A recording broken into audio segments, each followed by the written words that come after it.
In this module, we will discuss in detail about the Domer's model of economic growth. Yves Domer published his work on capital expansion and growth in 1946, 7 years later than a similar work by Roy Harrod. Although there are many similarities in conclusions of two models by Domer and Harrod, but there are some very important differences in the two models.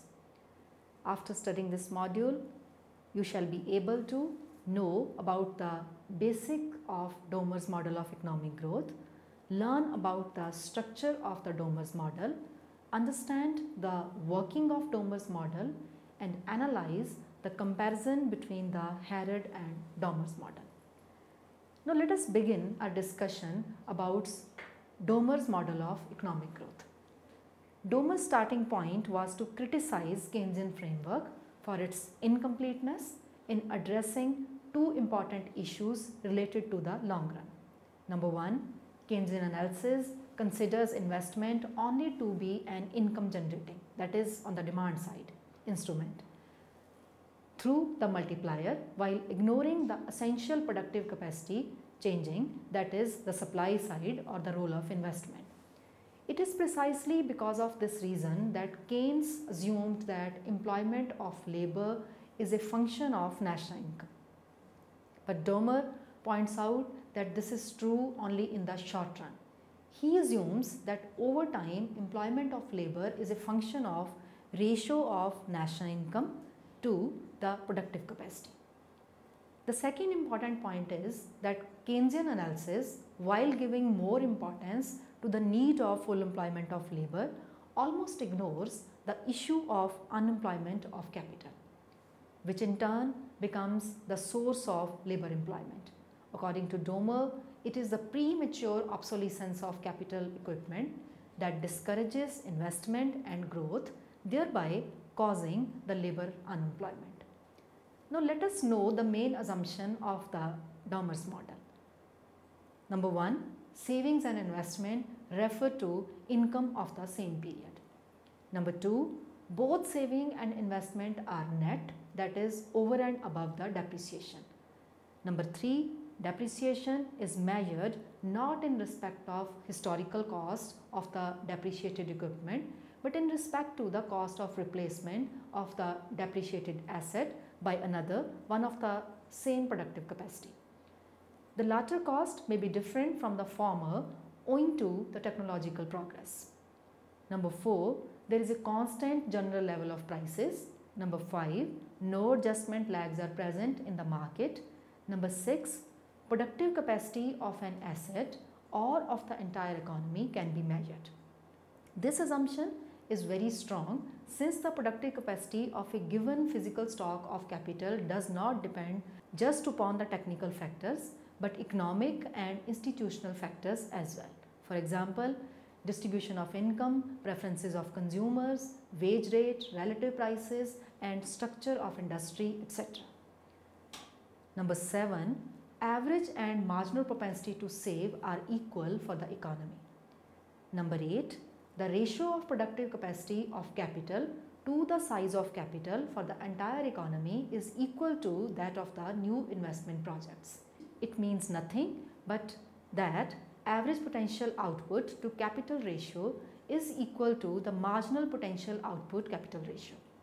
Number nine, employment rate depends upon the ratio of actual output and productive capacity, also known as the utilization ratio. Next, we shall discuss the structure of Domer's model. The first important feature of this model is that national income or output is determined by investment through the multiplier as per this relationship, that is YT is equal to IT upon S, where S, which is assumed to be constant, is the marginal propensity to save. The second one is the productive capacity of an economy or the capital stock is defined by Domer as its output when the entire labor force is fully employed in some conventional sense. Number three, for the new investment projects, the ratio of potential productive capacity created by these new investment projects to the size of capital invested in them, that is I, is denoted by nu. Domer in his original work had used a different symbol through nu is equal to dp upon dk. Using assumption 8, we can write nu is equal to p upon k, which is equal to dp upon dk. Number 4, the addition in potential productive capacity of the entire economy's capital stock may be less than the potential productive capacity of just the new investment projects. This is because operation of new projects may involve transfer of scarce labor from older projects, making the latter less productive and thereby increasing the overall productive capacity of the economy due to new investment less than the potential. The ratio of change in productive capacity of the economy due to new investment to the amount of investment is termed by Domer as the potential social average investment productivity and is denoted by sigma. Therefore, sigma is equal to dp upon dt divided by I, where P stands for the productive capacity of the economy. The fifth feature is that Domer assigns the following characteristics to sigma. Number 1, its magnitude depends upon the technological progress as embodied in new investment projects. Thus, we can say that sigma refers to increase in capacity which accompanies rather than caused by investment. Number 2, sigma refers to increase in potential capacity to supply. Its realization depends upon the presence of adequate demand for it. Number 3, the maximum value which sigma can attain is equal to nu. The shortfall would depend upon the magnitude of the rate of investment, growth of labor force and natural resources, technological progress, misdirection of investment, etc. Therefore, sigma is less than equal to n. Number 4, it is assumed by Domer that sigma and n remain constant. The sixth feature of Domer model is when sigma is less than n, then following an investment I new projects with productive capacity of I into n are built. The productive capacity of entire economy, however, increases only by I into sigma, which is less than In. This implies that somewhere in the economy, not excluding new projects because of misdirection of investment, productive capacity must be reduced by In minus I sigma. But since Domer has assumed in assumption number 8 that the ratio of productive capacity of capital to the size of capital for the entire economy is constant at nu. Therefore, every year an amount of capital or the capital value equal to I into nu minus sigma divided by nu becomes useless. Such an untimely or unintended demise of capital equipment over and above depreciation is termed by Domer as junking. Junking of capital is a result of unprofitability of old type of capital asset, which in turn may be caused by either shortages in supply of labor or loss of demand of produce because of lower cost and better quality of newer products. The seventh feature is the incentives for investment are provided by the rate of growth of output and hurt by the amount of junking. We may write that delta I upon I is function of delta Y upon Y, which has a positive influence, and this is also a function of nu minus sigma divided by nu, which would be having a negative influence. The increase in proportion of capital junked negatively affects the business confidence, thereby reducing the rate of investment. Now, we will discuss the working of the Domer's model. The question Harrod asks is that what must be the rate of growth of investment if the increase in productive capacity due to change in capital stock is to be exactly matched by the increase in output due to change in demand for investment, so that the economy always remains in full employment of labor equilibrium over time. Rewriting equation 2, gives us the rate of change of productive capacity, which is dP upon dt, which is equal to I into sigma. Note that productive capacity increases so long as the net investment and the potential social average investment productivity are positive. The rate of growth of output is obtained by differentiating equation 1 with respect to time, which is given like this: dy upon dt is equal to di upon dt multiplied by 1 upon s. For simplification, Domer assumes that the economy is in equilibrium to begin with, that is P0 is equal to Y0. The equilibrium condition then is that change in productive capacity equals change in output, that is dP upon dt is equal to dy upon dt. Now substituting from 3 and 4, we obtain the equilibrium condition in this way: 1 upon I multiplied by di upon dt is equal to S into sigma. This condition implies that equilibrium over time requires investment to grow at a constant and continuous rate, which is equal to S into sigma. Equation 1, 5 and 6 together imply that 1 upon y multiplied by dy upon dt is equal to 1 upon I multiplied by di upon dt. This implies that output grows at the same rate as investment, that is S into sigma. If the economy fails to grow at the warranted rate, then the capacity will be underutilized, implying less than full employment of labor as well as capital. Now notice the similarity between the expression of the warranted or required rate of growth of Domer and that of Harrod. The warranted rate of Harrod is S upon CR, where CR is reciprocal of the marginal capital output ratio. Now we will move on to understand the stability of equilibrium in Domer's model. Domer only considers the question of downward stability of his equilibrium, although not explicitly. According to Domer, even in the situation of no junking, if the investment ever fails to grow at the warranted rate, then the economy would progress towards depression, because investors would further reduce the rate of investment following developed unused capacity due to fall of output below productive capacity. The situation becomes even grimmer in the case of junking. Under this situation, the business confidence would be negatively affected despite the fact the economy is on the equilibrium path, that is P is equal to Y.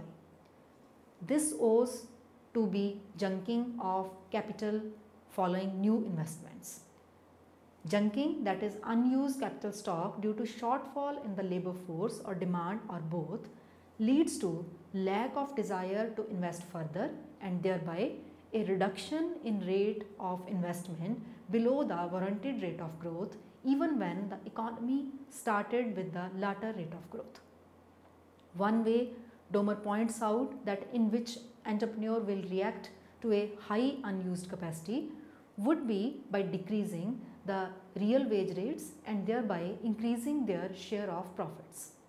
However, this move, since capitalists have a higher saving rate than the rest, would lead to increase in savings rate of the economy as a whole, and thus the warranted rate of growth, making it even more difficult to achieve the warranted rate and thereby further building of excess capacity. Now we can discuss about the conclusions of the Domer's model. Without junking or unwanted scraping of capital, the income, investment, productive capacity and capital stock can grow at the warranted rate of growth S into sigma, ensuring the full employment of both labor and capital. Secondly, with junking of capital, every year the economy would move towards acute depression. Thirdly, it is the unused capital equipment that endangers the attainment of full employment equilibrium in the economy. Now let us look into the comparison between Harrod's and Domer's model. As we have discussed, the two models are similar in many ways. Number one, for both the economists, the starting point is to make the Keynesian framework dynamic. Number 2, both have assumed to some extent the constancy of capital output ratio, that is CR in case of Harrod, and its inverse, the related capital output ratio, that is sigma in case of Domer. Number 3, both obtain constant growth paths. Number 4, both assume that output follows demand, thereby implying that output can fall below potential, leading to entrepreneurial reaction of change in rate of investment. Number 5, both conclude a grimmer future if ever the economy diverges from its unstable equilibrium path. Although similar on many broad counts, the two differences in model can be summarized in this way. The first issue is that of key concept. Domer has stated that rate of growth which equate output to productive capacity, ensuring full employment of labor, but if junking is present, it is possible with less than full employment of capital. While in Harrod model, equilibrium rate of growth for entrepreneurs which requires full employment of capital but is compatible with less than full employment of labor. The second issue is related with long run problem. In case of Domer model, junking of capital, decreasing the rate of investment below the warranted, while in case of Harrod model, labor shortage not allowing economy to such warranted rate of growth. The third issue is related with feature of the economy. In Domer model, we talk about unused capacity. In Harrod model, we talk about less than full employment of labor. The fourth issue is that of role of labor. In Harrod model, shortages lead to junking of capital and thus negatively affect the rate of investment. While in Harrod model, it determines the natural rate of growth, which is a cap on the rate of growth an economy can achieve. The fifth issue is that of causes of instability. In Harrod model, continuously decreasing investment incentive due to increasing used capacity, while in Harrod's model, process of adjustment which results in expected rate of growth diverge further and further from the warranted rate of growth. The sixth issue is related with causes of fixed capital output ratio. While Domer has taken the simplification assumption, but the Harrod model talks about fixed relative rate of interest and thus fixed capital labor ratio combined with CRS. Now let us summarize what we have discussed in this module. Keynesian analysis considers investment only to be an income generating, that is from demand side, instrument through the multiplier, while ignoring the essential productive capacity changing, that is from the supply side, the role of investment. Keynesian analysis, while giving over importance to the need of full employment of labor, almost ignores the issue of unemployment of capital, which in turn becomes the source of labor unemployment. Productive capacity of an economy, or say the capital stock, is defined by Domer as its output when the entire labor force is fully employed in some conventional sense. The ratio of change in productive capacity of the economy due to new investment to the amount of investment is termed by Domer as the potential social average investment productivity and is denoted by sigma. The incentives for investment are provided by the rate of growth of output and hurt by the amount of junking. That is, delta I upon I is a function of delta y upon y, which is a positive function, and nu minus sigma divided by nu, which is a negative function. The increase in proportion of capital junked negatively affects the business confidence, thereby reducing the rate of investment. Without junking or unwanted scraping of capital, the income, investment, productive capacity and capital stock can grow at warranted rate of growth, that is S into sigma, ensuring the full employment of both labor and capital. With junking of capital, every year the economy would move towards acute depression. It is the unused capital equipment that endangers the attainment of full employment equilibrium in the economy. That's all with this module. Thank you.